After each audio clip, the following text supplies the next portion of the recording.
Let's talk pre-flight. How soft is your horse before you go for that ride? We're going to do a couple simple things to ensure we're connected and our trust and softness level is as high as it can get. I've got him on a super nice, long, soft rein. I don't have him choked up here, so it's not just pre-flight for the horse, it's pre-flight for me too. Am I sitting and grabbing him like this and hauling him everywhere and making him go? No, I'm walking and I know he's gonna follow. The importance of the horse being ready to be mounted. Sparky has done this so many times you may have missed it, but I actually signaled him to come to me. So we're gonna try this one more time so you can see. Again, nice, soft, long lead. My partner is quietly following me behind and I just know he's going to. I get up on the mounting block, I call him over, and he's ready. If he's a little too far away, I keep calling my Uber, my taxi. Well, we already checked our gear and stuff. We'll go over that another time. Does he take off the minute I put my butt in the saddle? Or does he stand quietly waiting for me to give him the next command, request, order, whatever you want to call it? He's waiting. This horse doesn't know if I'm going to go forward, back, left, or right.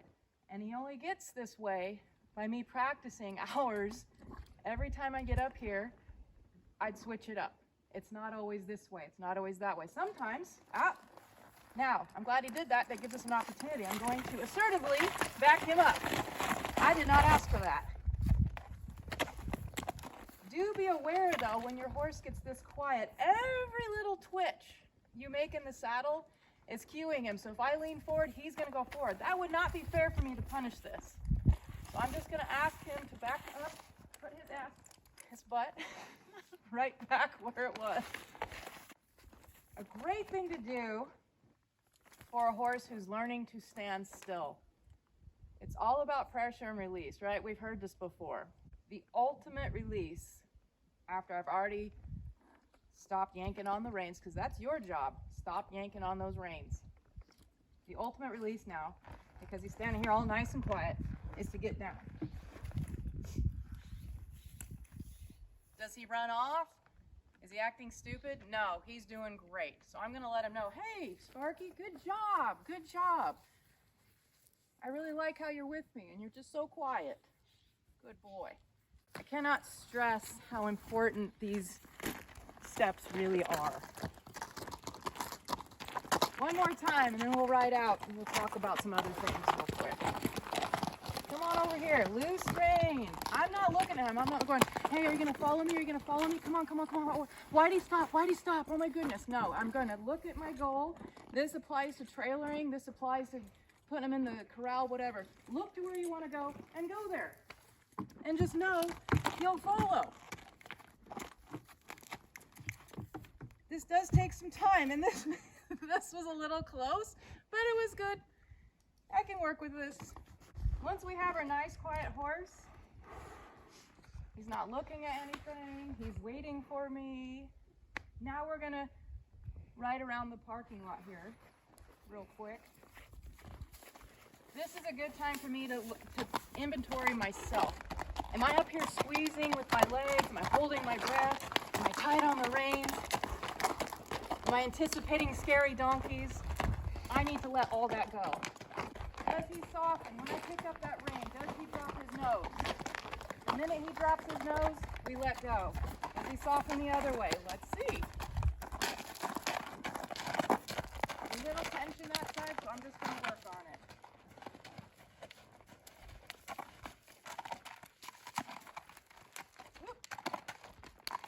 I wouldn't recommend dropping the reins like I just did out in the trail on an unfamiliar horse. That we've done this so much. Now, how soft is your horse when you ask him to stop? Sit down on your pockets. Does the head pop up? Does he brace? If so, push him forward. Keep going. This guy did okay. Ultimately, if you really want that nice drop head at a stop, that means he's engaging his hindquarters. If the head comes up or if the butt swishes around on a stop, that means he used his front to stop. And you'll know because you'll jam into the horn a lot of the times. In that case, you put your feet in number one position, ask him to back up. But I'm not going to take it out on Sparky because he did okay, but assertively back that horse up and then ride him forward again.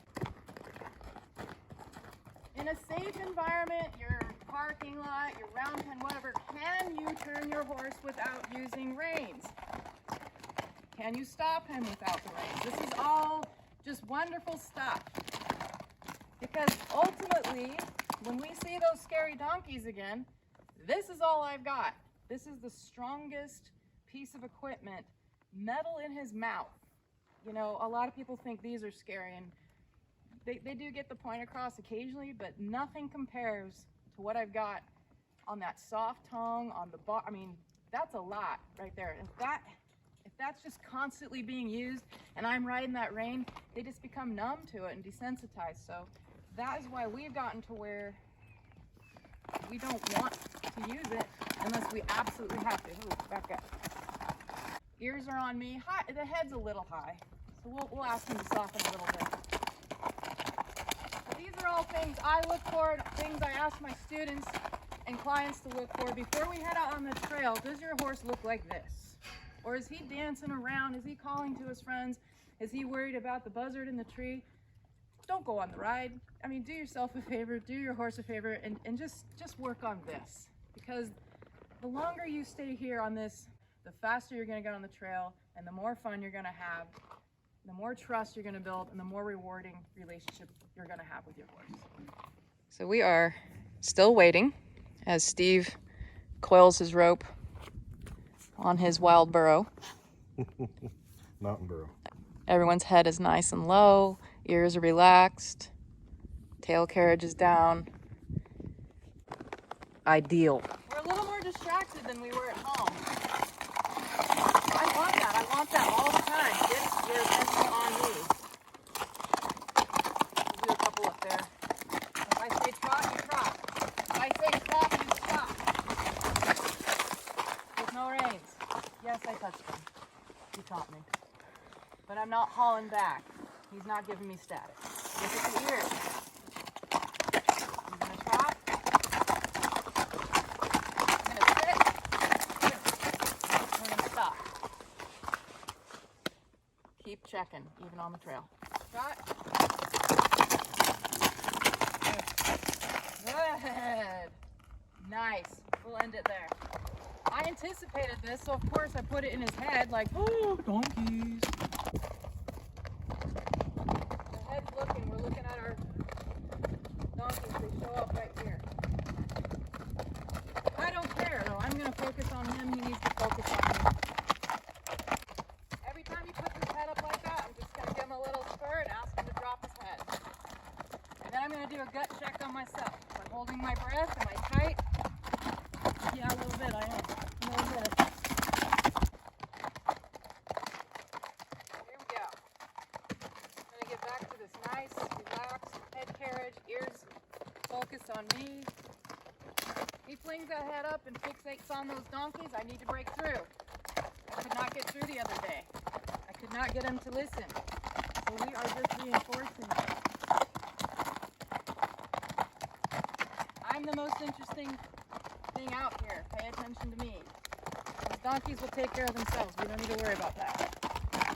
If I were to have come up here and, oh my goodness, Sparky, let's smell the area, let's look for the donkeys, and tightened up on them and made a big deal, then it would have been.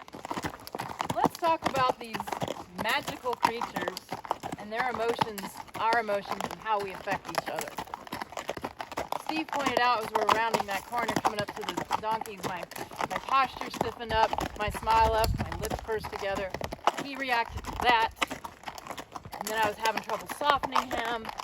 And we're both looking at the donkeys, and we're both talking about it. We're feeding off each other. Not a good situation.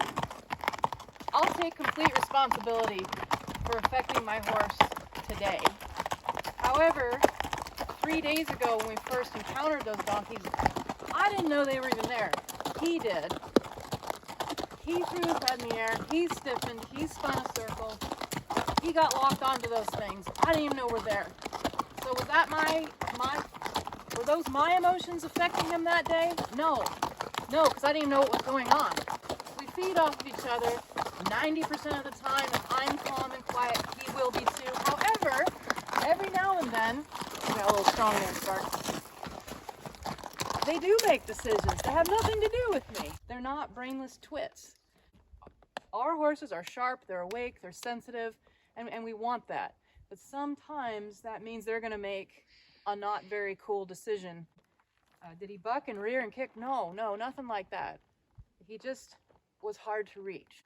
I take responsibility that we hadn't worked on softening. I probably didn't go through my pre-flight thoroughly that day. Whatever it was, we both needed work. My joy was gone and my posture changed. And if it's that obvious to my husband who's riding 10 feet behind me, how much more obvious do you think it is to this sensitive creature who can feel a fly land on his back?